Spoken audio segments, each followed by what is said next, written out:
Well, hello. Today is Monday, March 2nd, 2020. My name is Angela Hooper Menifield, and this is your HR Moment with Menifield and Associates. So, first, I want to say a couple of thank yous. I recently posted, and I'm sure some of you saw that I'm out of town due to having a recent death in the family, and I appreciate all the kind words, the thoughts, the prayers, and the condolences for me and my family. So, today, I was speaking with I talked to you guys a lot about some of the millennials that I work with, young adults, early 20s, just really trying to get acclimated, into the workforce. So one of my prize pupils just got a new job and she will be a supervisor. And this is her first opportunity being a supervisor. So as we were talking today, we were just talking about, what does that look like? How do you show up? And one of the things that I know happens sometimes when we start new jobs is whether we realize it or not, we kind of pay attention to what everybody else is doing and then we follow suit. And so, what I wanted to talk a little bit about today was how do we show up day one? And day one is not, it's the literal day one, but it's day one as in what will be the method and how do we hone in on who we want to be as that new supervisor that first day on the job. So I don't have a lot of tips because number one, I try to keep these videos short. And if you want more tips, you can always jump in on some of the training. But I will talk about a couple of things. And the first one is show up early, right? First day on the job, especially as a supervisor, be the person that's there because this is the mindset of a lot of people. Now, it's not everybody's. And for some of you who are not high task oriented, you may find this is a little anal, but it's just the truth, okay? So when the shift starts at 8 o'clock, we'll just use a theoretical 8 o'clock. The expectation is you're there at 8 o'clock. Not that you're walking in the door at 8 o'clock, not that you're pulling in the driveway at 8 o'clock, but you're at your desk. And so here's the analogy I gave, right? If the place of business opens at 8 o'clock, if the phone rings at 8 o'clock, the expectation is you're sitting there ready to answer it and respond. So if it's good morning, thank you for calling Menifield and Associates. This is Angela. How may I help you? Not that you're walking in the door at 8. Now, is this a game changer where you lose your job? Of course not, but people are paying attention. And as a supervisor, if your expectation is your team shows up and they're ready to work, it starts with you. If there's a dress code, and I just went over some of the new employee paperwork, and we talked about this a little bit on Friday, make sure your clothing is compliant. Now, my biggest tip is this, and I said this a few minutes ago, but I really want you to hear me. I don't care what everybody else is doing. I'll say it again. I don't care what everybody else is doing. What do I mean by that? So if everybody else, even if it's the manager of the company and they come in exactly at the start of the shift at 8 o'clock, or they wear things that are really not compliant with the dress code, or they say stuff that they shouldn't say or do, or everybody else leaves early. You get off at 4:30. At 4:25, everybody's in the parking lot in their car. What should you do?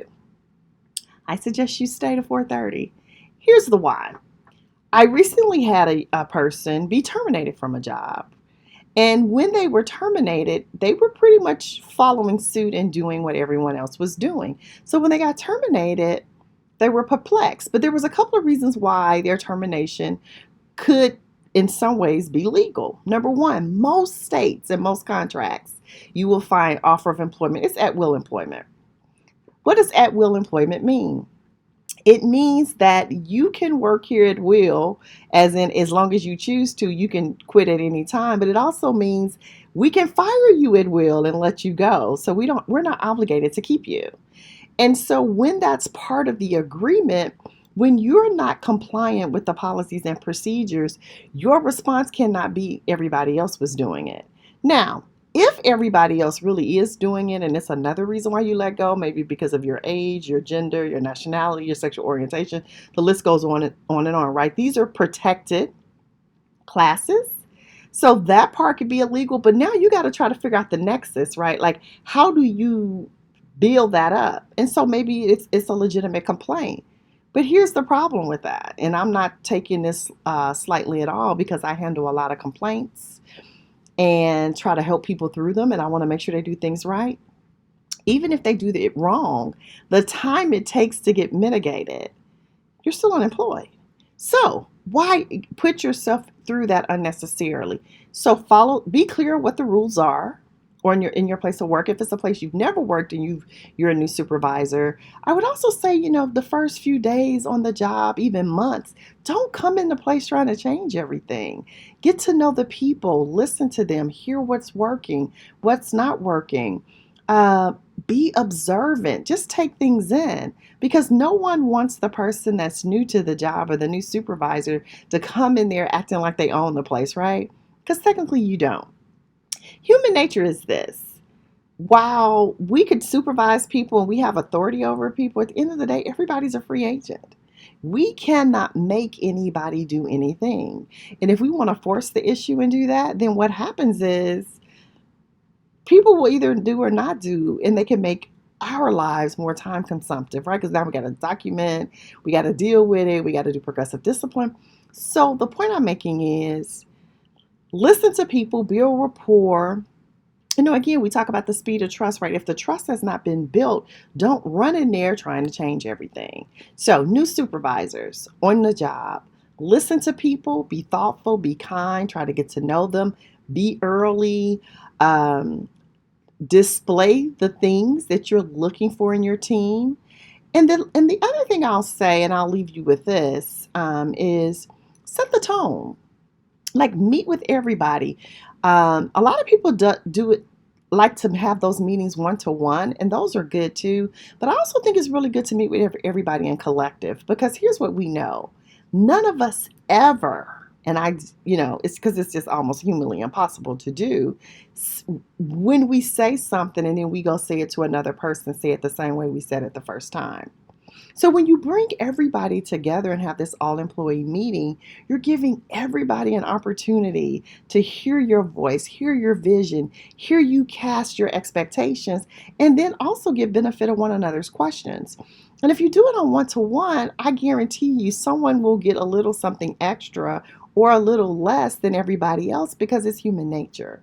So sit down with your team within that first few days, introduce yourself to everybody, have that big group team meeting, and then follow those up with the individual meetings. Now, most of us, first day as a supervisor, especially if we've never been a supervisor, our team is typically not that big, but it could be, right? So again, build that into your schedule. Also meet your peers, people you'll be working with, and then have that same type of meeting with your supervisor. Because again, you want to be clear on the expectations of you and your team and what you're going to be held accountable for. But then you also want to relay that back to the team, because the way you do things may be a little different. But again, if at all possible, and again, I use the exception of unless it's illegal, immoral, or unethical, don't go in there trying to change everything. Build a rapport, build a relationship, and build a connection. So again, I thank you guys for watching. My name is Angela Hooper Menifield of Menifield and Associates, and this has been your HR moment for today is Monday, March 2nd, 2020. Hard to believe it's already March, isn't it? Have a great day, and I'll talk to you soon. Bye.